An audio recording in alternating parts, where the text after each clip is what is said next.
Welcome to the KuppingerCole Analyst Chat. I'm your host. My name is Matthias Reinwarth. I'm Analyst and Advisor with KuppingerCole Analysts. As is Dr. Phillip Messerschmidt. He is my colleague and he joins me for today's episode. Hi, Philip. Good to have you. Matthias, happy to be here and looking forward to this episode as we are answering a couple questions that we have received in the EIC workshop that we had. Right. EIC is over, so the work has been done, but not yet completely, because we had a rather successful and really fun workshop around the 2025 Identity Fabric plus Reference Architectures. 3 hours workshop together with 2 external colleagues, Kami and Fabrice. And a lot of questions were raised towards us, so it was a lot of great interaction, and we could just not make it through all the questions within the given amount of time. And so we said, let's follow up on that with a podcast episode. And here we go. This is this episode. If you do not know anything about the identity fabric and the reference architecture, we would recommend either to rewatch the recording of the workshop, because this is available for all of those who have attended EIC. And also there's a possibility to license all the EIC content right now. If you don't want to do that, there is a webinar that Martin Kuppinger and Philip did on the 15th of January. So that should be findable, or maybe we even add that to the show notes so that you can click on that and follow up on that. So please shortly pause this video, catch up with the identity fabric and the reference architectures, and return to this to get into more detail with the questions. This for the introduction, a bit lengthy, but now we have questions, and they go into much levels of details. So I'm really looking forward to that and to discussing that. So they were so good that we really wanted to follow up on that. The first question that we have when you look at the, or if we consider the overall picture of the reference architecture, there is an area that is called integrations. And these integrations integrate with a lot of other enterprise IT systems and data sources and infrastructures. And the question says, you could argue that the integrations mentioned in the framework are context data sources that would need to be managed. Could you explain the difference? And that, to finalize that, refers to an admin capability that we added with this new version, which is management of context data sources. So managing all the signals and the trustworthiness of signals regarding dynamic authentication, dynamic authorization. So the question is, what is the difference between the integration and the management? And this is the question to Philip. So actually we have, as you said, the integrations part, which is a row, and we have context data source management, which is a capability. And for me, the difference is easily explained because integrations highlights other tools that we use data from or that we send data to. And of course, these are context data sources. But these are context data sources that we are not responsible for, or that we don't own. So the data that is coming from there is not in our responsibility. For context data source management as a capability, we need to make sure that these context data that we receive from the sources are on a good level of quality so that we can use it for automation.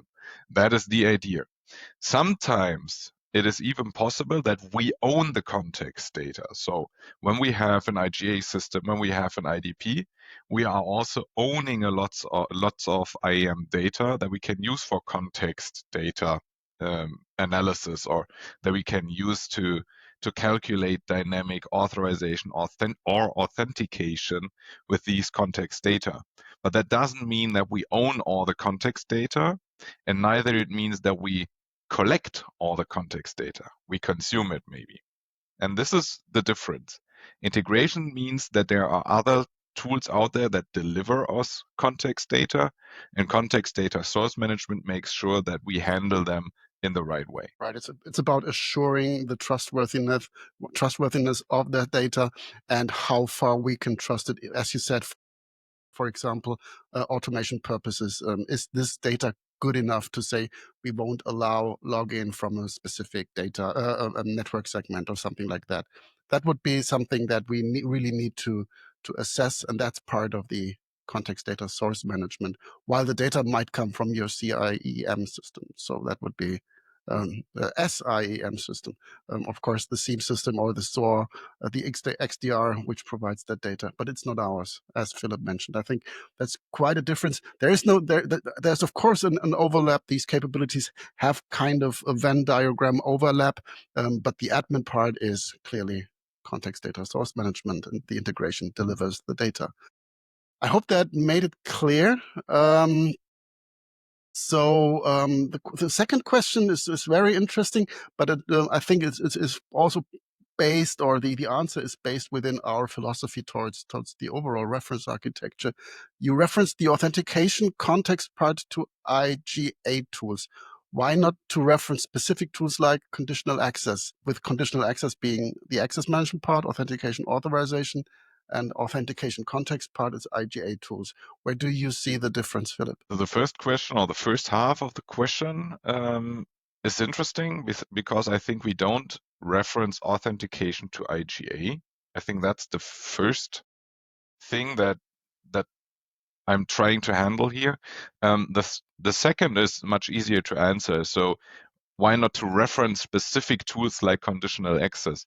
So we are not really referencing any tools. We are referencing tool types like IGA, like an IDP, and other tool types, PAM, and so on. But they come much later in the process. So when we talk about the identity fabric, we are always starting with the capabilities, and that forms services. And these services, you can find these services in different tool types. And these tool types, they form a market, and in this market you can find specific tools from specific vendors. This is how you translate what we do from a functional perspective into a technical implementation ultimately with a specific vendor. So why don't we mention them? Simply because we are not advertising any vendors here. We are a neutral analyst company, and we look towards the functional capabilities and not how to implement them, as we are not a system integrator. Then conditional access is clearly related to a specific vendor. We all know whom we are talking about. So conditional access is one implementation of this, and it of course falls into the categories of the capabilities that you mentioned that we use, but it's only one option to choose. I think that hopefully makes it clear. Next one, I would love to pick that up. It's about the term entitlements that we're using when it comes to entitlement management. The question is, entitlements are permissions. However, this inconsistent terminology can be confusing. Can we clarify that, or can we clarify this? Yes, we can. It's always, if you have 3 experts in the room, you typically have 4 definitions for a term. So the question is, how do you define entitlements? How do you define permissions, access rights? Entitlements is one example. In the context of the identity fabric and the reference architecture, we use entitlements as an umbrella term for all possibilities how to define permissions. That includes roles, groups, but also policies. And all this is encapsulated in the term entitlement management. That is the way that we have decided to use that term. And we use it consistently across everything that we do. So entitlement management is policy management, is role design and a role concept. It's the group management within AD. All of this belongs together. It's ABAC, it's PBAC, it's RBAC, whatever. Having that in mind, it no longer is inconsistent, but it's consistent in our terminology that we use as KuppingerCole. However, we understand that others are doing it differently. So for using the identity fabric and the reference architecture in an organization context, especially when you have your own definitions of terms, it might help to get to a mapping, to a glossary, to make sure that everybody means the same when you're using a term. For us, entitlements, umbrella for all types of potential access rights, permissions, entitlements, whatever, all in one basket. That's the idea behind it, how we use it, and then hopefully it's no longer inconsistent. Do you agree, Philip? Absolutely. If I recall my past projects, also before my time at KuppingerCole, we always had the difficulty and the confusion that you mentioned here, the inconsistent terminology. So for every organization, in every industry, for every customer that I had, it took me quite some time to get that terminology straight and to define everything so that we were talking the same language, basically. I mean, you could argue that entitlements, permissions, transactions, and whatever other term you can come up with is basically the same. Even AD groups are somehow permissions or entitlements. In SAP, you have the transactions. In the end, my approach was always to talk about different access levels, if you want so, to say that if you have entitlements within an application, I call them permissions. When I have entitlements as the basic level in an IGA, I call them entitlements. But this is again just one thing that I define for myself. And within KuppingerCole, as Matthias explained, we are using entitlements as an umbrella term, which is completely fine. I think the main message here is wherever you are, make sure that you talk the same language, like with whomever you are talking, and that you make sure that you have the same understanding of what you are talking about, because a lot of confusion comes from exactly that point, that you have a different understanding. Right, right. And one of the basic terms that always leads to unless it's properly defined in advance, term that leads to issues is the term access, because it's in the overall identity and access management, but we don't use it anymore afterwards because we use authentication and authorization, which is the two components of access, in my opinion. But this needs to be clarified so that experts speak the same language. But I think I hope that clarifies this. You can disagree on our use of entitlements, but it's a choice that we took. This is how we use it. Very good question. I thought this is an easy answer, but it's not an easy answer. I think, where would you see the topic reconciliation in your framework? And I think reconciliation is the sister of provisioning, right? More or less, yeah. I would agree with that. We have a provisioning as a capability in the framework, and I would say provisioning is one direction, reconciliation is basically the other direction, if we define it as the opposite of provisioning. If we add a little bit more context to it or a little bit more functional depth to it, you could also argue that the comparison of the results is also part of this. Then it would also fit into a little bit into access governance, so that you make sure that both systems, so the source system and the target system, whatever you are trying to provision, have the same content or have the same data.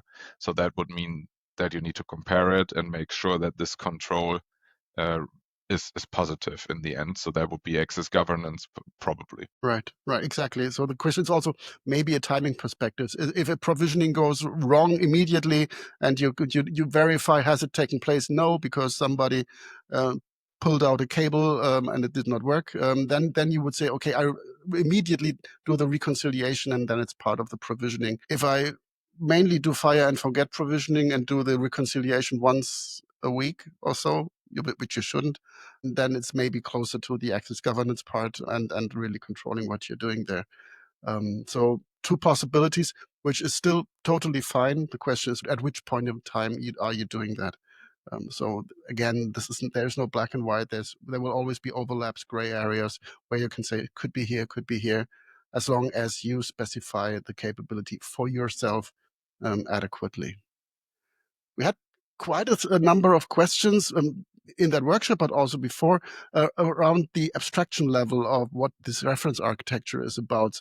It is on a high level, and if we end up with a first draft of an architecture for a specific landscape, there's not a single cable that wires one component to the other. So the question was, how do you map the outcomes of this KuppingerCole framework, the reference architecture, to a more technical mapping, how to present that to high management when it comes to saying, okay, this means I need this and that component, and this is wired up to the other systems like this cable. The question was that we have here right now was issued in the first part of the workshop, and you did some kind of explanation how to operationalize these frameworks, and that was part of the answer that maybe was not around during the time of the question.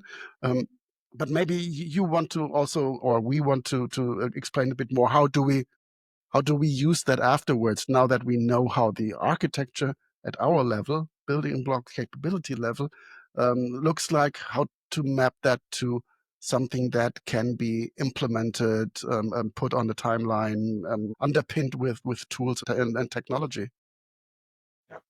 A little bit earlier, I already explained how we have the capabilities. They are designed as services and mapped onto specific tool types.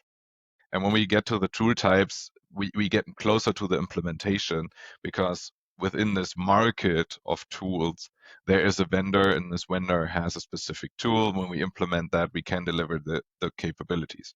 So this is the idea. And exactly that is how you can use the framework. So deriving a more technical mapping is exactly taking the next step. In the workshop, we have had 3 parts on operationalizing. Of course, you can also take the next step to operationalize it into a technical architecture, saying, I have identified my capabilities. So in the workshop, we had the IGA capabilities. And if you take an IGA tool, what would that mean from an implementation perspective? So what components do I have? How do I link them? How is the data flow? How is the process flow? How are the user journeys, and so on? So that would automatically result in a technical mapping based on our framework. That gets much more complex if we add different types of tools, of course, and not just a little bit more complex, but a lot. So you should start with one tool and not add too many tools at a time. Make sure that you do it stepwise to reduce complexity, or at least not increase it extremely. The second half of the question, how to present outcomes to high management. If you have a reference architecture, there's very much detail in there, depending on how you try to present that. So every time you have a lot of details, it is functional or technical, doesn't matter. It's not as easy to understand for high management as for an operational expert. So when you try to present outcomes to the upper management, to high management, you want to keep it on a strategic level. And this is exactly where the identity fabric comes in and gives you the opportunity to explain that pretty much from the beginning. So what kind of identity type are we looking at? Which target systems are we talking about? What capabilities or what services are we trying to put in place to make sure that this identity type can access this target system? And this is how you get your upper management into the game. This is how you explain that and get their recognition, their support, their understanding, their awareness. Maybe it really depends on what you're trying to do. Even if you're trying to get sponsorship, make sure that they understand what you're trying to do, and make sure that they can identify with what you are trying to tell them and what their motivations and drivers are. Right. I fully agree. I think that really is also the language that is easily communicated, and that really allows you to communicate efficiently and briefly and concise and compact. And I think that really helps. And maybe this is exactly the opposite of what the question implies, to say, okay, we need to present a technological architecture to the upper management. I would disagree mostly. So I would not do that. Nevertheless, it's possible. So to drill that level down, it is not immediate part of the reference architecture, but it would be, of course, a result as an outcome of the process. One important question that came up regarding ITSM is something that we also see in many of our workshops that we execute with our customers, for example. It's the role of ITSM. If we think back of where it's located, first of all, many organizations use ITSM, IT service management, for their administrative processes, for workflows, for implementation of ticketing, etc. And that's the reason why we have this in our reference architecture as an integration. So ITSM can serve an important role when it comes to providing workflows instead of using IGA built-in workflows.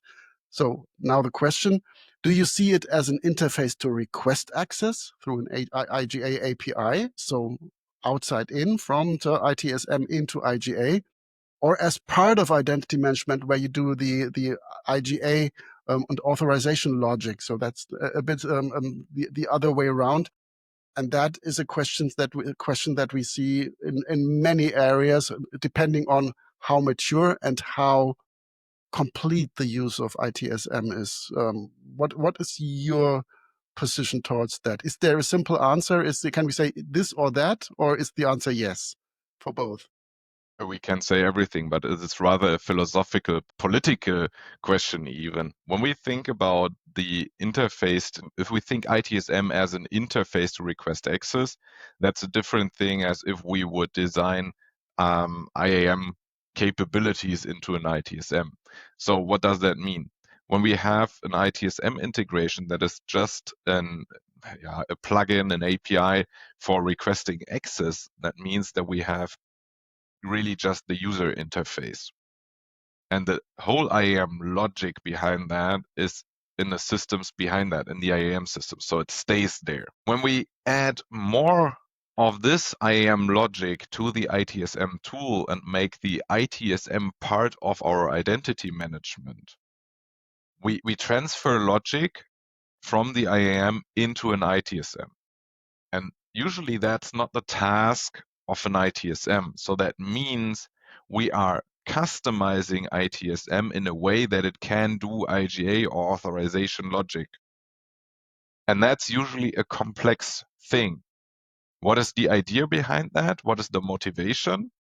Usually the motivation behind that is to create a user interface that is looking pretty much the same from everything else, so that you have this one-stop shop, as you call it, where you can find everything in your ITSM, whether it is hardware, software, access rights, or whatever you're trying to order. That will mean if we have an ITSM where we have just the request access functionality, it would jump, or it would give us a deep link into the IGA tool, and the logic stays within the IGA. If we transfer the logic from the IGA into the ITSM, we would still have the interface of the ITSM with the IAM logic. But this would also require that we transfer all the deep IAM logic into the ITSM, like SOD, criticality, the approvers, all the audit trail needs to be synced. And this is much more complex from an integration standpoint. So concluding on that, it really depends on what you are trying to do. If you are looking for a user interface that is pretty much the same for everything, and user experience is what you're trying to reach, you could go for the deep integration and transfer the logic. But if it is about just giving the people a one-stop shop and then via deep link they can jump into your IGA, I would rather recommend to leave the whole logic in your IGA, because this is where it belongs. And also the IGA systems, meanwhile, have quite good workflow engines. So the ITSM is really just adding the one-stop shop and not that much of an user interface improvement anymore, I would say. In reality, we see both. If we are asked, we typically are hesitant to rebuild IGA functionality in ITSM and prefer some kind of iframe where a mechanism that looks like the ServiceNow or the ITSM that you're using, that looks a bit like that, but it's actually the IGA solution, just to make sure that you don't have to do everything twice. which what you would have to do. But having a proper API solution in place might ease the pain a bit, but there still remains the pain. But this is a hot topic for many organizations who have a strong ITSM strategy, who need to have a strong IGA strategy, and now you have two cables that you need to wire up. That's an issue for many organizations, and no simple answer. Coming to no simple answer, how can IAM and specifically IGA help in the shielding of identities, and what are the possibilities? HR should not be the only source, which is true. And the more important identities become, the more this becomes an important question, because 10 years ago, life was simple. HR was providing good data. It was fed into the identity management system, and from there on into the applications, and that is it. Today, we are facing different challenges. And the question is, how can we be better in shielding identities, and what is possible? Do you want to start, or should I start? This is also philosophical, and it's technology that is really important. So I give you a first shot. So let me try to structure it a little bit. When I think about that question, it comes to my mind that when I think about access, I have three major dimensions that I need to think about. I have the identity on the one hand, I have the object that I'm trying to access on the other hand, and then I have the how in the middle. So how do I access this target system or application or whatever I'm trying to target, the object? With that question, we basically tackle only one of the three dimensions, the identity. And within that dimension, identity, we here the HR system is mentioned. But when we think about that and the three dimension as a whole, it's really about attributes. So what happens here? HR is trying to give more attributes and more verification to the identity. But we should not forget about the other two dimensions. So we should think about the object and try to get more information about the object. The better we know the object, the easier it is to explain how the access happens and under which circumstances. As you said, it's a little bit philosophical, and this is more or less where zero trust comes into play. We are trying to get more context information from all the different perspectives and try to match these information. So that means the better I know the object, and I can say the object should just be reachable from Germany, for example, I can make sure that it is just reachable from Germany. But that would require that I know where my identity comes from. So if my identity is from Germany, it can use that target system. But actually, it's not that easy, because when my German identity moves to France, can the German identity still access the target system? That depends how I define the how is that object accessed. Because the German identity is now in France. So that will mean we have a different network. And when I describe how it is accessed, and there's all of a sudden France in the game, and the target system should not be reachable even if the identity is from Germany. So the conclusion here, or the summary of what I'm trying to say, is obviously IGA is helping in more than just one way. It's more than just the identity that we are trying to secure. We are adding context info over all three dimensions. And with the rules that we have, whether it is identity to object or identity to the access or access to the object, all of that adds another level of security here. Yeah, absolutely. The question focuses very much on IGA. I think we can go also beyond IGA, because everything that you described, so enriching an identity with additional attributes that might be maintained during the admin time, that might be added during the usage of the identity for authentication, for authorization purposes, to understand what this identity actually is expected to do and what it should do and what it actually does, and to derive some kind of normal expected behavior. and then identify if this identity, and we're talking about shielding, protecting, securing identities, if this behaves differently, maybe something is wrong. Maybe it has been hijacked, maybe it has been taken over, maybe the actual owner of the identity goes rogue and does things that we do not expect him or her to do. That is something that is traditionally, if you can talk about tradition for a term that is 2 or 3 years old, is allocated in the ITDR area. So identity threat detection and response, it's all in that term. So to identify threats, to detect them, and to respond to them, that is part of IAM, of the overall bigger picture of IAM. That is a capability that stretches across all areas that we have in the columns. So it's from admin until authorization. And of course, these technologies can help in shielding identities, and that was the question. So understanding this technology as an enhancement of securing identities, that is really an important part. And we're talking a lot about identity security or identity-centric security. Here we go. This is exactly it. Understanding the identity, providing every piece of information that is reasonable, makes sense, and is well assured, and then act upon that in authorization, provisioning, but also authorization at runtime. So there's a lot more to do. And that answer could fill 2 episodes of a podcast, how you can really ensure that the overall picture of the identity fabric and the reference architecture can support in protecting identities. We could do much more. We typically don't. There's this saying we only use 20% of our IGA system, and now we add additional functionalities.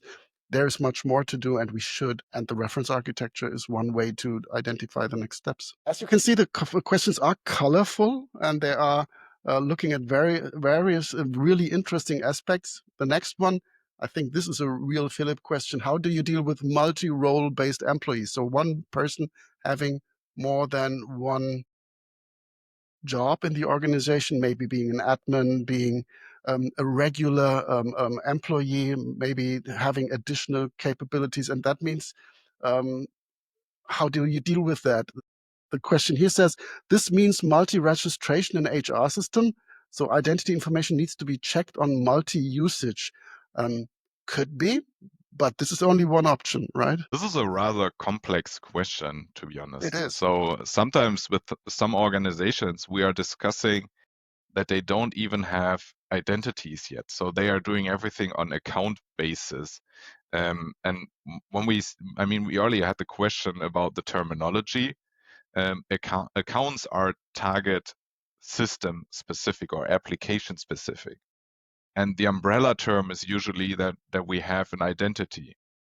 And with the identity, we summarize all the accounts to one person. So what happens now if we add more identities next to it? So we have more of these umbrellas. And usually the identity is created in HR. So this is the usual approach. What happened in the past years, or what we are trying to advocate at the moment, is there are more identities coming up, also more personal identities with different job roles, different context. That requires these umbrellas, identity umbrellas, to become the next level umbrella. So this is where we add a unique identifier to the identity and move the identity one layer up, but that leaves us with an empty level in between. This is again a thing of terminology. So we would call that a persona. That means that one physical identity has one digital identity with the digital unique identifier. That is the big umbrella. And below of that, you have different personas. So one persona is the normal user, one persona could be the admin, one persona could be a project expert somewhere abroad. I don't know. Every of these personas has different accounts and different target systems. And this is exactly the context. So what is here mentioned as multi-role or multi-usage and needs to be treated differently because that means a different context.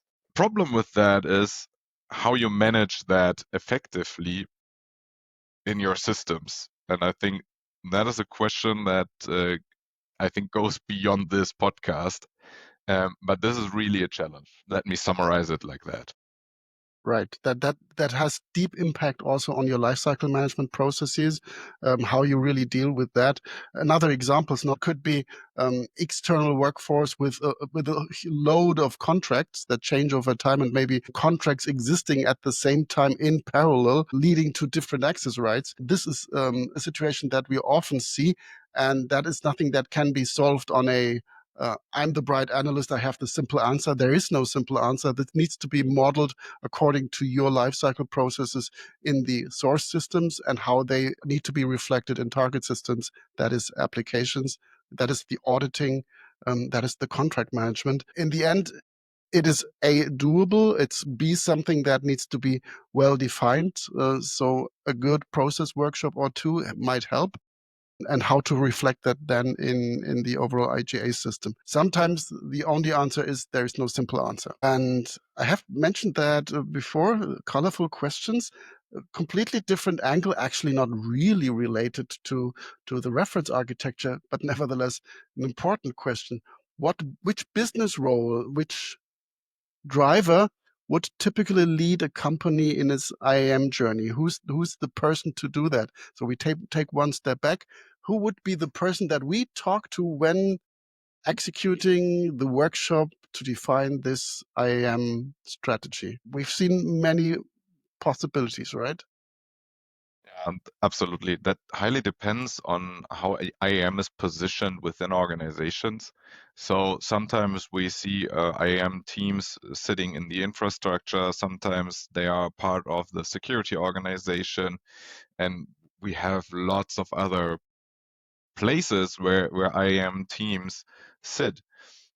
Ultimately, if we go up the branch in an organization, it usually comes down to different C levels. So CIO, CISO could also be a possibility. Ultimately, it comes down what the motivation behind that is. Is it efficiency? Is it security? Or are the regulations? This highly depends what this business role, as this is here asked in the question, what the driver is that this person drives. When it is a security person, it obviously is on the CISO side, or regulations also often on the CISO side. If it's efficiency, it could be a revenue officer, or it could be something else. We have seen teams in the infrastructure, so it was driven by efficiency a lot, but not in a way that it should create value. It should just work as an infrastructure, obviously. So less tickets is more value, which is definitely not the best approach to IAM. But yeah, answering the question, so it really depends on what you are trying to do and with what the main driver of that business role is in the end. No matter who it is, I think it is important that there is a designated person that actually does that, and that does that over a longer period of time to be able to formulate a strategy and to pursue it. I think that is important. And then everything that you said, Philip, holds completely true. But there should be somebody who actually does that, because an IGA and IAM that is not well steered like a ship will not deliver over time. That I think is or only will deliver partial solutions. Two questions left. Both very different as questions. Um, I read out the first. How to manage internal identities that are directly handled in external SaaS apps. Think of GitHub, anything like that provided as software as a service, and how to make the link with identity repositories or IGA, identity lifecycle management. So you have something that's somewhere else that is managed there or should be managed there or is obviously managed there, how to link that and how to embed that in lifecycle management. Starting point from you, Philip? Yeah, so there were two directions I was thinking about that. And the first one is, well, there are standards out there, technical standards, so you might want to use them. Thinking about SCIM, for example, you could easily connect that. There are tokens that you can use, even though that's not the best way, in my personal opinion, but this is how you could technically connect that. The question, so that is basically the second angle from where I was thinking about this, is why do you have these SaaS applications that are obviously locally managed? So at some point in your policies, in your guidelines, you made a mistake that you don't forbid that.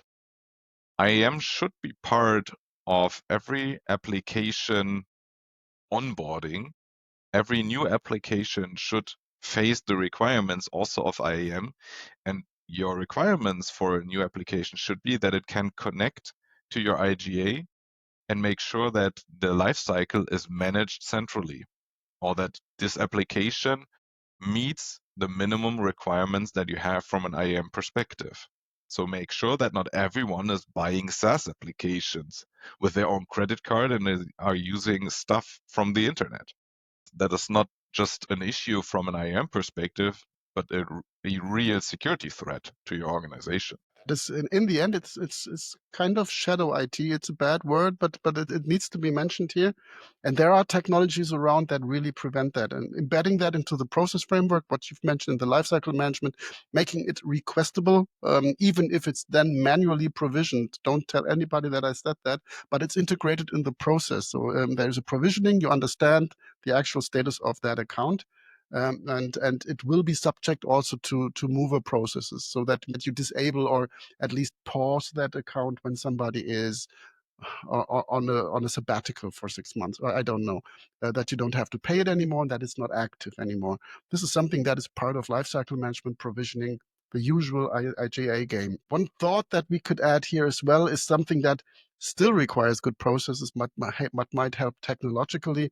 That is just-in-time provisioning, so that you just create the accounts at the moment that the application is used for the first time, and that you have safeguards around that make sure that if it's no longer used for a period of time, that it gets deactivated, removed, deleted, whatever.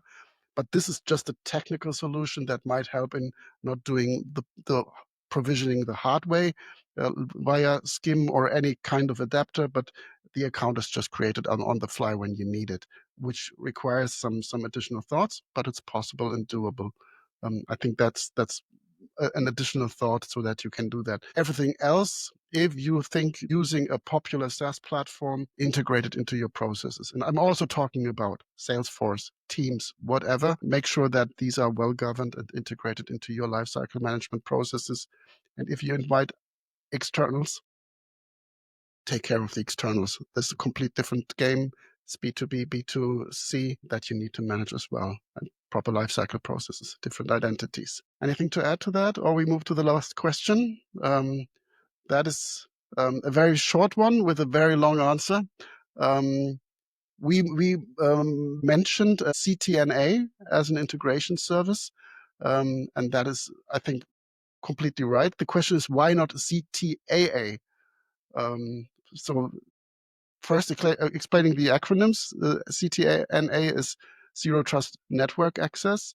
CTAA is Zero Trust Application Access. And these are different beasts. I start with CTNA and you continue with CTAA, and then we explain the difference. Very, very briefly, CTNA is a network infrastructure that is provided as a service. So you get some kind of virtual networks with all the security mechanisms that you consider relevant for a network that you get somewhere else. So it's a replacement for the good old VPN, and you replace it with a fully structured, segmented network infrastructure that is provided by a CTNA provider. So they give you this infrastructure and you say, okay, I need an entry point here and there and there. And that combines my networks internationally. And I have functionalities in there that include everything that I need: protection of inbound traffic, protection of outbound traffic, and all of this is CTNA. Is it a good term? I don't think so, because it's zero trust network access. It's zero trust because it's sexy, and it's network access because it's still provided network infrastructure. But in the end, this is the term, and that's why we use it. It's used and it's understood. And that is something that we need to integrate. Why? Because the CTNA requires identities, because all network access will be based on identity, on context, on, of course, on networks, everything that Zero Trust is about, but you need to have good identities in this as well. And that could be also machine identities, device identities, and people identities. That's why we call it an integration, and why we put it into the authentication authorization part. There it is located as an integration. That is the answer for the first part. We think it is an integration service, and it's important when somebody has CTNA integrated properly. Now over to Philip to CTAA. So to be honest, this was a new acronym for me when I heard it the first time. But when we think about that, Zero Trust application access. So that basically means, how do I access an application under Zero Trust? So Zero Trust basically means never trust, always verify. So in other words, whenever I access an application, I should check all context information and the identity and the access. So never trust, always verify. This is nothing else than what the normal access controls are doing when they are not static. So when we have dynamic authorization, we always check with every access, we check if the identity is right, if the context information is right, if the access is right. So in other words, Zero Trust application access is nothing else than dynamic authorization under the umbrella of Zero Trust. And that means we basically have a different form of PBAC or other dynamic authorization. So why is that not in our reference architecture? Well, obviously it is.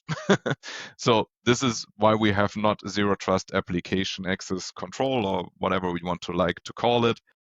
It is basically another sexy acronym where we were able to put Zero Trust in. Right. Nevertheless, the idea behind that is A, important. B, I think it's relevant, and we should do it that way because it's part of the overall support through identity and access management for Zero Trust, because it's an enabler technology in the end. But I think the terminology is not necessary in our context, because we talked about glossaries and about terminology before. That for us is in dynamic authorization and maybe in dynamic authentication as well. So the combination, the access part. And I think that is well covered there. So it's not only not an integration, it's an integral part of the core of identity and access management when it comes to dynamic authorization and authentication. So the answer is both are in there. One is an integration. If you have CTNA, or call it SASE or whatever you want to call it, the terms are not really well defined and overlapping there as well. And for CTAA, it's in there, but not using that acronym, but we could. So we're through the questions that came up in the workshop and that we thought make really sense to follow up on them. I would have no regrets to follow up on that if you have more questions. So if you as the audience have made it through 50 minutes of answering questions and think we have not yet answered your question, please reach out to Philip and or me. Send us a mail. We are easy to find via the website. If you're watching this on YouTube, you can just leave a message in the comment section and we will follow up on that. If there is enough questions, it's great for us because it challenges us. As we said before, that is a new iteration of identity fabric and reference architecture, and there's more to come when we're talking about second level reference architectures, and that is something that we're creating. And we heavily rely on your feedback, on your questions, on your scrutiny if everything that we say makes sense, or if there's contradiction or incompleteness. So really tell us the questions, challenge us. We want to lead, or we want to get to a framework that is appropriate for almost every use case scenario. And that's the reason why we love these challenges. And that's the reason why we picked up these questions and did the workshop at EIC. Final words, Philip, before we close down. Anything to add from your perspective? The workshop was great, right?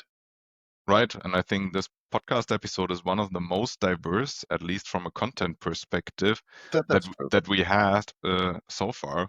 So looking forward to more questions. And as Matthias said, if there are more questions, let us know, contact us, challenge us. We are looking forward to it. We keep it with that. Thank you very much, Phillip, for joining me today, for following up on the workshop, for taking the time for going through these questions, and looking forward to having you in another episode very soon. See you. Thank you. See you. Bye-bye.